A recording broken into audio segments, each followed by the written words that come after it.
ভিডিওতে যে মূর্তিটি দাঁড়িয়ে আছে এটা হচ্ছে চীনা সম্প্রদায়ের মাঝু দেবীর নামে পরিচিত বা মৎস্যকন্যা নামে পরিচিত।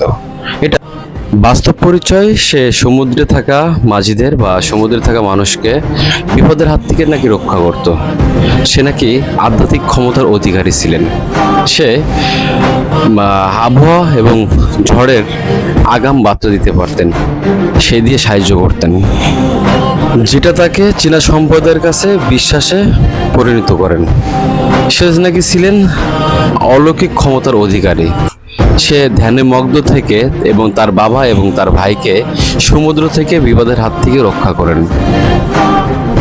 তো মূলত আমি আজকে এটা এই কারণে বলছি, আমি দীর্ঘদিন যাবৎ এটা কাজ করছিলাম আমাদের যে কোম্পানি বা আমি যে কোম্পানিতে কাজ করি সে কোম্পানিতে এই কাজগুলো করা হয়ে থাকে।